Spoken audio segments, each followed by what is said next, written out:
Making a quick update video on crude oil, gold and silver, my thoughts on the commodity market this week, and also want to share my thoughts as well. So let's get straight to the point. Currently I'm on the crude oil's daily time frame chart, and last time when I made a video the price of crude oil was somewhat over here at $63, and currently nothing much, it is at 61.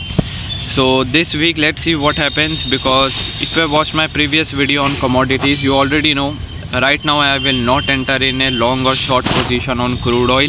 I will only enter if the price of crude oil goes above $65 minimum, and because right now I expect the price of crude oil is just uncertain if it is below $65, because obviously you know what is happening in the whole world and global uncertainty right now. So it is better for me not to take a trade, and better to just avoid taking any trade as of now. So this week I expect the price of crude oil to be sideways, nothing much, and obviously I'm not taking any trades, so I'm just watching the market. Especially I have taken a lot of previous past successful trades, so that's why it is better for me to just avoid the market right now and not over trade. Also coming to silver daily time frame chart right over here, XAG USD, it is similar to gold and similar to the last week's price, nothing much, sideways market.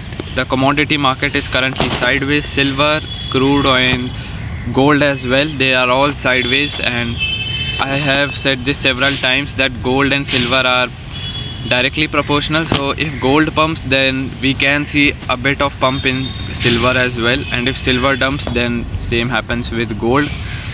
Currently obviously I'm not taking any trade, because as you can clearly see, the price of silver is in middle of nowhere. It is stuck inside my levels. So this whole purple zone is a very important zone for silver, and obviously I don't take a trade inside these zones. So it is from $30.9 to $32.3, and currently it is retesting my support line. So this was a resistance line, but now it is making it as a support. So let's see what happens. Currently the chart of silver is just very, I would say, appearing to be very confusion to me, and it is better not to take any trade in this confusion, because it all depends on gold as well. If gold pumps, then definitely silver will also pump, or else it will dump, and for now I'm avoiding silver as well.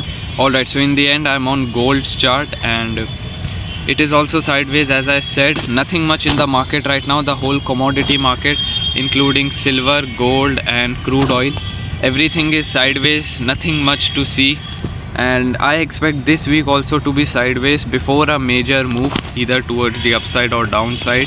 And the main reason I am not taking any trade in gold is that because it is near its all-time high. Obviously I can't enter in a long position in gold right now, because there is no major support to enter in a long position, and it is very risky to take a trade when the price is near its all-time high. It can go anywhere. So it is better for me to wait for the price of gold to dump towards the downside heavily, and if I find a good support level, then only I will take a chance to enter in a long position in gold. But as of now I'm not taking any trade. Same with silver and crude. So yes guys, this is just a quick video. I know you already heard me that I'm not taking any trade either in crude, gold and silver, and yes, it is true, I am not. And it is better to just avoid the markets most of the time, because they are all just trapping retailers. So it is better to just sit back and wait for the perfect opportunity to enter, and especially in these times when gold is at its all-time high and when silver is in middle of many levels, congested levels, and crude also is very uncertain. It is better to just hold back and relax and not to take any trade. According to me, there can be sideways market for the whole commodity. So let's see what happens. This is it for today's video, and I'll see you guys next time.